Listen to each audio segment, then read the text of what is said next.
न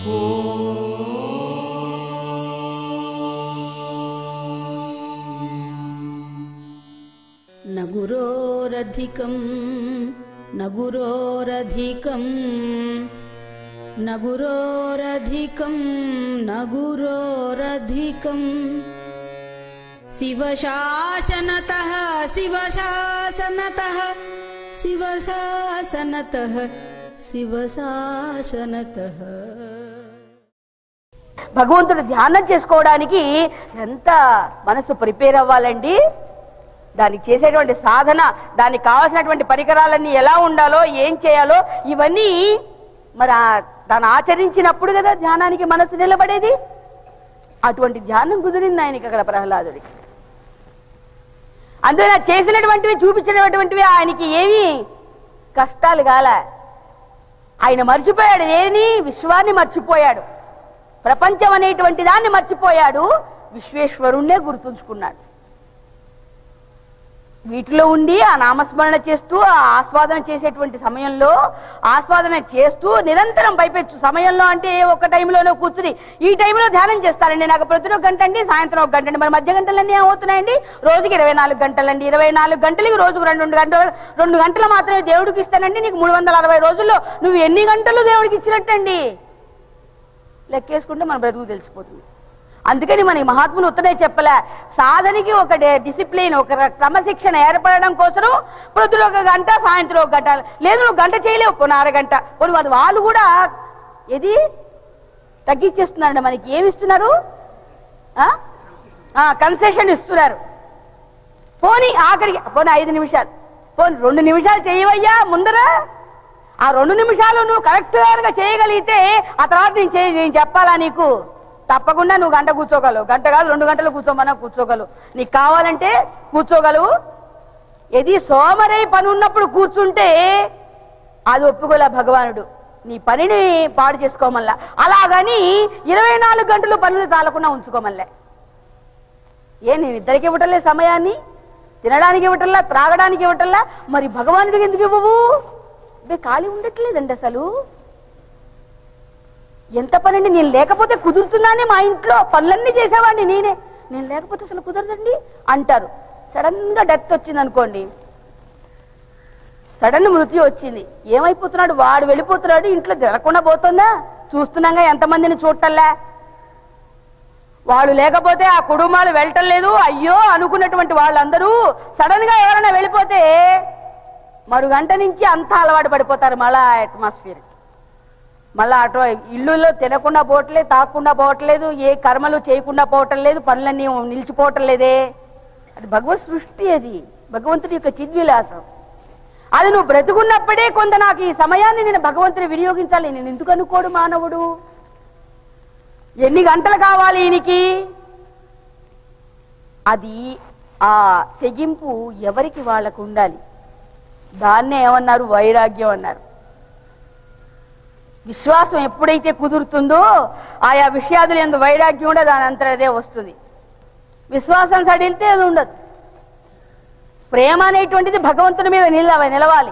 నిలిచినప్పుడు ఏమవుతారు? ఇప్పుడు ప్రహ్లాదు నుంచి ఏతద్ విశ్వము మరచన్, విశ్వాన్ని మర్చిపోయాడు, దేహాన్ని మర్చిపోయాడు. కానీ ఎప్పుడూ ప్రకాశించేటువంటి దాని మరపు లేకుండా ఉన్నాడు. దాని యందు మారినటువంటి వస్తువు యందు మరుపు లేకుండా ఉన్నాడు.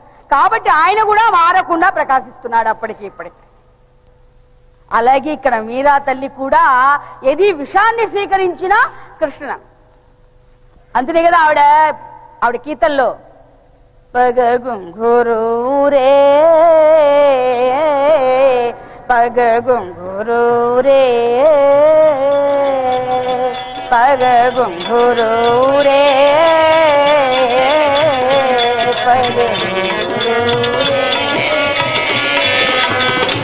पग घुंघरू बांध मीरा नाची रे, पग घुंघरू बांध मीरा नाची, पग घुंघरू बांध मीरा नाची रे, पग घुंघरू बांध मीरा नाची रे, पग घुंघरू बांध मीरा नाची रे, पग घुंघरू बांध मीरा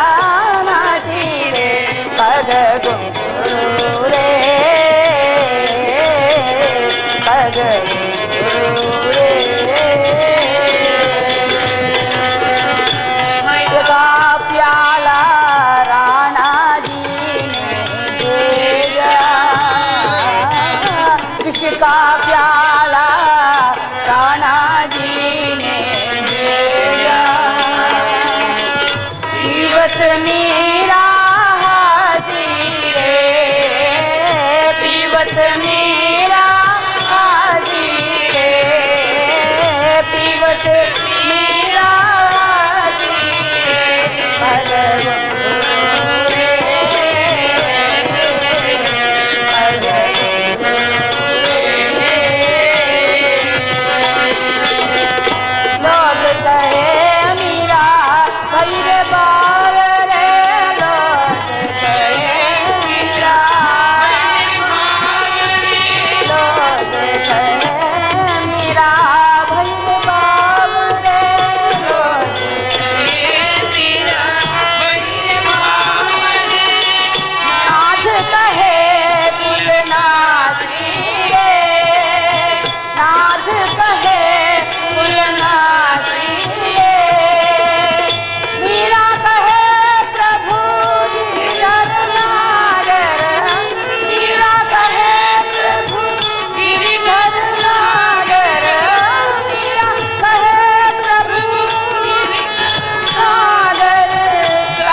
మానవులు అనేక రకరకాలైనటువంటి కోరికలతో సంకల్పాలతో కూడుకుని ఉంటారు.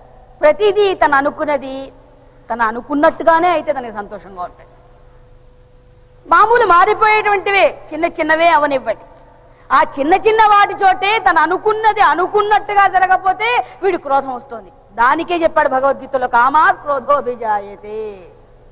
కోరిక వలన కోపం వస్తుంది అన్నది ఎలాగా అంటే తను అనుకున్నది జరగకపోతే అక్కడ కోపం వస్తుంది. ఇక దాని నుంచేది కామాత్ క్రోధోభిజాయతే, క్రోధాత్ భవతి సమ్మోహ, సమ్మోహ స్మృతి విభ్రంశ, స్మృతి భ్రంశాత్ బుద్ధినాశ, బుద్ధినాశాత్ ప్రణశ్యతి. ఎలా ఉంటుంది అంటే నదిలో స్నానం చేయడానికి వెళ్ళాడు, వెళ్ళిన తర్వాత చాలా బాగా స్నానం చేద్దాం అనుకున్నాడు, కొంతమంది తన విన్యాసం చూపించాలనుకున్నాడు. గట్టు మీద ఉన్నవాడు ఆనందంగా చూడొచ్చు, వాడి కిందేమో ఊబి ఏర్పడింది. నేను వెళ్ళిపోతున్నాను పట్టుకోండి అన్నాడు. ఇక్కడ ఉన్న వాళ్ళకి ఈత లేదు, వాడిని ఎలా రక్షిస్తారు? వాడు మునిగిపోతూ ఆఖరికి ఏమైపోతున్నాడు, శాంతం మునిగిపోయి తచ్చతైపోతాడు. ఎవరు రక్షించకపోతే అంతే వెళ్ళిపోవడమే. అట్లాగే కోరికల వలయంలో ఉన్నటువంటి మానవుడిని రక్షించడానికి ఒక మహాత్ముడు వచ్చి ఉద్ధరించాలి అని చేయి చేస్తున్నాడు. నేను చూపించిన బాటలో నడవండి అంటున్నాడు. నడుస్తాం అనుకోండి, ఏమవుతుంది అక్కడ? మన గమ్యస్థానాన్ని మనం చేరగలుగుతాం. లేదు నేను ఆశ్రయించే ఉన్నానండి, చాలా బాగుందండి అనుకుంటూ మాత్రం ఈ గుణ సహితుడై ఉన్నాడు అనుకోండి, ఉన్నటువంటి వాడికి ఈ మార్గం దొరుకుతుందా, అందుతుందా? ఎంతవరకు వెళ్ళగలుగుతాడు? వెళ్ళలేడు కదా. అందువల్ల ఇక్కడ మీరా తల్లి కేవలం అందులో మునిగిపోయింది. ఎందులో మునిగిపోయింది? కృష్ణనామం అనేటువంటి దానిలో మునిగింది ఆవిడ. మామూలు ఈ భవసాగరాల్లో ఉన్నటువంటి ఈ భవము, ఇది జననము మరణము అనేటువంటి దానిలో ఆవిడ చిక్కుకోలే. దీన్ని రహితం చేసేటువంటి కృష్ణనామంలో హాయిగా ఆనందాన్ని, ప్రశాంతతను పొందుతోంది. అమృతాంబుధిలో ఉంది ఆవిడ. అందుకని ఏవి ఆవిడికి ప్రపంచంలో వచ్చినటువంటివి, ఎవరు కొట్టినా పడుతోంది, ఎవరు తిట్టినా పడుతోంది, ఎవరేం చేసినా పడుతోంది. పడతాం అనేది వారు కూడా ఎదట మానవులకు తెలుస్తోంది తప్ప పడుతోంది అనేది ఆవిడికి లేదు, దేహ దృష్టి లేదు ఆవిడికి. అందుకని ఆవిడ ఏమైందని చెప్పింది ఈ కీర్తనలో, అవినాశిదే. సహజంగా ఆవిడ అవినాశి అయ్యింది. తెచ్చిపెట్టుకుని నేనండి, నేను బ్రహ్మనేనండి, బ్రాహ్మణున్నేనండి, బ్రహ్మవంశంలో పుట్టానండి. రావణ బ్రహ్మ కూడా బ్రహ్మవంశంలోనే పుట్టాడు. బ్రహ్మవంశంలో పుట్టడానికి ఏమైంది? రావణుడు సాక్షాత్తు మనవడు. బ్రహ్మమా అది ఆయన బ్రహ్మవంశంలో పుట్టాడు రావణాసురుడు. కానీ ఎంత తేడా, బ్రహ్మ అవలే. బ్రహ్మ వంశంలో పుట్టొచ్చు, పుట్టుకతో బ్రాహ్మణత్వం రావటంలే, పుట్టుకతో బ్రహ్మ కావటం లేదు. అదే చెప్పాయి శాస్త్రాలు, పుట్టుకతో బ్రాహ్మణత్వం సిద్ధించటంలే. నువ్వు బ్రహ్మజ్ఞాని అయితే బ్రాహ్మణత్వం సిద్ధిస్తుంది. వాడు ఏ జన్మలోనే పుట్టనివ్వండి, జాతి నీతి కులాలు ఆ బ్రహ్మవస్తువు దగ్గర లేవు. అందుకని ఆవిడ సహజంగా ఆవిడ బ్రహ్మస్థితిలో ఉంది, పరబ్రహ్మ స్థితిలో ఆవిడ అవినాశి, మారిపోయేటువంటి స్థితిలో లేదు. అందుకని ఆవిడికి ఇక మృత్యు అనేటువంటి లేదు, మారిపోవడం చచ్చిపోవడం అనేది లేదు. ఆ చచ్చిపోవడం బ్రతుకుండగానే చచ్చిపోయింది ఆవిడ. అందుకని ఇక చావంటే భయం లేదు ఆవిడికి, బ్రతుకుండగానే చచ్చిపోయింది. దేని నుండి చచ్చిపోయింది? ఈ జనన మరణం అనేటువంటి చావు నుంచి ఆవిడ దూరం అయిపోయింది, దీన్ని రహితం చేసుకుంది. ఈ దేహానికి వచ్చే మృత్యువుని గ్రహించింది ఆవిడ. అందుకని మృత్యువు దూరం అయింది, అమృతమైనటువంటి ఆ కృష్ణ పాదాన్ని ఆశ్రయించింది కనుక ఆవిడ అవినాశి అయింది. అక్కడ జాతి నీతి కుల ఇది ఇవన్నీ భగవంతుడి దగ్గర లేవు, బ్రహ్మ వస్తువు దగ్గర లేవు, మహాత్ముల దగ్గర లేదండి. అందరూ తన ప్రేమ స్వరూపుడు, ఆ ప్రేమను అందరికీ వర్షింపజేసేటువంటి వాడే భగవానుడు, ప్రేమమయుడు. అందుకని దానికి కూడా చెప్పాడు ప్రేమే భక్తి అని. పరమ ప్రేమ రూప సా భక్తి నారద భక్తి సూత్రాల్లో ఏదైతే భక్తి అనిపించుకుంటుందో అది ఏమిటి అంటే పరమమైనటువంటి ప్రేమ ఏదైతే ఉందో అది భక్తి. అది ఈవిడ సిద్ధించుకుంది ఇక్కడ. అందుకని ఇక్కడ ఏమి లేవు, మానవుణ్ణి ఎన్ని బంధింపజేస్తున్నాయంటే ముందర తనను దాటి బయటికి వెళ్ళలేడు, తర్వాత తన వాళ్ళని కుటుంబాన్ని అనుకుంటాడు, తర్వాత మన వాళ్ళని, తన వాళ్ళు కొంతమంది అండి, మళ్ళీ మన వాళ్ళు మరొక కొంతమంది ఉంటారండి. తన వాళ్ళేమో తనకు సంబంధించిన వాళ్ళు, మన వాళ్ళు ఎవరంటే బంధుమిత్రాదులు. అందుకని మహాత్ములు ఎవరికి జాతి కుల. మరి అక్బర్ చక్రవర్తిని ఎలా రప్పించుకుందండి మీరా తల్లి? వచ్చినటువంటి వాడు ఎవరో తురుష్కుడో లేకపోతే ఏంటో అన్నది ఎవరైనా చూసిందా? ఆవిడికి అవేం కనిపించలే. ఎవరైతే భగవన్నామం కోసం అనురక్తి కలిగి ఉంటాడో, ఎవరైతే కృష్ణుని దగ్గరికి వస్తూ ఉంటారో వారంతా తన బంధువులే, ఆత్మ బంధువులు. మనకి బాబుజీ మహారాజు నేర్పించిందే అది. ఎవరైతే గురుపాదాన్ని ఆశ్రయిస్తారో మనకి మన మీద పడక్కర్లేదు, మన ఎవరికి ఏమీ ఇవ్వక్కర్లే. బాబు అని ఎవరు నమ్ముతారో వారందరికీ సమర్థులైనటువంటి గురువుల్ని మహాత్ములు ఎవరైతే విశ్వసిస్తారో వారందరికీ అభివందనం. అది నేర్పించాడు త్యాగయ్య ఆ రోజు. అదే పాఠాన్ని, అదే శిక్షణని గురు మహారాజు మనకి ప్రసాదించారు. ఆ ప్రసాదంలో అనంతమైనటువంటి ఆనందం ఉంది కాబట్టి మనం చురుకోవాలని, మనకి ఇంకా ఇంకా దాన్ని పొందడానికి మనం ప్రయత్నం చేస్తున్నాం. అక్కడ ఉన్నటువంటి విశేషం అది. అందుకని అక్కడ జాతి నీతి కులాలు ఇలాంటివి లేవు. ఇవన్నీ అసలు మన ఆశ్రమ ధర్మాల్లోనే లేవు. గురు మహారాజ్ తరచు చెప్తుండే జాతి నీతి కుల గోత్ర దూరగం నామరూప గుణ దోష వర్జితం దేశకాల విషయాత్ వర్తి ఎత్ బ్రహ్మతత్వమసి భావయాత్మని. ఆ బ్రహ్మ తత్వమసి, ఆ బ్రహ్మ నువ్వే అయ్యావు అనడానికి కారణం ఏమిటయ్యా అంటే నీలో ఇవన్నీ లేకపోతే నువ్వు అదే అయ్యి ఉన్నావు. ఇవి ఏ మూల ఎక్కడ ఎలా ఉన్నప్పటికీ కూడా నువ్వు బ్రహ్మ అవలే. నేను బ్రహ్మని అనుకుంటే ఇంకొకటి బ్రహ్మ అవనని అనే భావన, ఇంకొకటి బ్రహ్మ కాదు నేను మాత్రమే బ్రహ్మని అనుకున్నటువంటి వాడు ఎం బ్రహ్మే, మరబ్రహ్మ కాదు. ఇక్కడ ఆ మనవాళ్ళు అనుకునేటువంటి గోడ దగ్గర నుంచి ఎక్కడికి వెళ్తోంది? మళ్ళా కులాలు, మా రాజులండి, మా బ్రాహ్మలండి, మా వైశ్యులండి అంటూ ఉంటారు. ఎక్కడి నుంచి వచ్చాయి ఇవన్నీ? మనకి అందరి ఇక్కడ చేర్చింది ఎందుకు? ఈ భక్తి యందు ఆనందించడానికి కూడా ఇంకా జాతులు నీతులు కులాలు ఇవన్నీ చూసుకుంటే మనం ఇంకా సాధించింది ఏంటి? మన శిక్షణ ఏమిటి అసలు? ఇవన్నీ రాకూడదు మనస్సులో, అసలు ఏ మాత్రం పొడచూపకూడదు. అందరం ఒక తండ్రి బిడ్డలం అవబట్టే ఒక పాదం దగ్గర చేరుకున్నాం. ముందు ఇవి రహితం చేసుకోండి, ఇవి రహితం అయిపోవాలి. అందరం భగవంతుని యొక్క సంతానం. భగవంతుని సంతానంలో సాధనా పరంపరలో ఒకరికొకరు అనుభవాలు. మరి గురు మహారాజ్ గురించి మాట్లాడుకుంటే ఎందుకు ఆనందం కలుగుతుంది? బాబు ఇలా అన్నారు అనగానే కొంచెం కురుకొచ్చిన వాళ్ళు కూడా కొంచెం స్టడీ అయ్యి ఏమన్నారు అని వింటున్నారు. చూడండి, నిద్ర ఒకవేళ ఇంకేమైనా చెప్తున్నప్పుడు నిద్ర వచ్చినా బాబు అనేసరికి లేచి కూర్చుని ఒకసారి బాబు ఏమన్నారు, ఎవరన్నా పలకరించారన్నారు అనుకోండి, ఆ చెప్పేవాళ్ళు నాతో బాబూజీ మాట్లాడుతూ బాబూజీ దగ్గర ఫలానా వాళ్ళు కూడా ఉన్నారు అనగానే ఆ ఫలానా వాళ్ళందరూ కూడా సభలో అందరూ నేను కూడా ఉన్నాను అనమాట. అప్పుడు ఒకసారి మర్చిపోయినా కూడా ఇంకొకరు గుర్తు చేస్తే అక్కడ ఒక ఆనందం. ఎందుకంటే సత్యం ఎప్పుడు ప్రకాశిస్తుంది కాబట్టి ఆ సత్యం దగ్గర మనం ఇంకా ఎంతసేపు ఉన్నాం, మనతో కూడా ఏమైనా మాట్లాడారా అని వాళ్ళు చెప్తారు అనుకోండి. ఇంకొకరు, మనం కాదు, మనంతా మనం చెప్పుకోవడం కాదు. వీళ్ళు మర్చిపోవచ్చు, ఇంకోళ్ళు చెప్తే అవును నేను కూడా ఉన్నాను అప్పుడు అని గుర్తించుకునేసరికి సత్యంతో ఉండడమే ఆనందం. అందుకనే మహాత్ములతో ఎంత సమయాన్ని మనం సద్వినియోగపరచుకోవడం. మహాత్ములతో సద్వినియోగపరచుకోమన్నారు కాబట్టి బాబు గారు లోపలికి వెళ్ళటానికి వీల్లేదు అంటే నువ్వు ఇంతవరకే చూస్తున్నావా అని ఆయన ఏం చేశారు, సత్యం అనేటువంటిది నీతోనే ఉంది, నీకు ఇచ్చినటువంటి నామం అనేటువంటిది ఉంది, నువ్వు దాన్ని అంటు పెట్టుకుని ఉండు, అది నేను, నీలో ఉన్నటువంటి సత్తా కూడా నేనై ఉన్నాను, అందుకు నిన్ను నువ్వు ఎప్పుడూ గుర్తిస్తూ ఉండు, అది నిజమైనటువంటి అవినాశి. ఇక్కడ అంటే ఏంటంటే నిజమైనటువంటి అవినాశి అయింది ఆవిడ, సహజంగా వచ్చింది ఆవిడికి. అందరికీ సహజంగానే ఉంది లోపల ఆత్మ వస్తువు, కానీ తెలుసుకోవటంలో లోపం వస్తుంది, గ్రహించట్లే. ఆ గ్రహణనే జ్ఞానం. అందువలన మీరా తల్లి అవినాశి అయింది.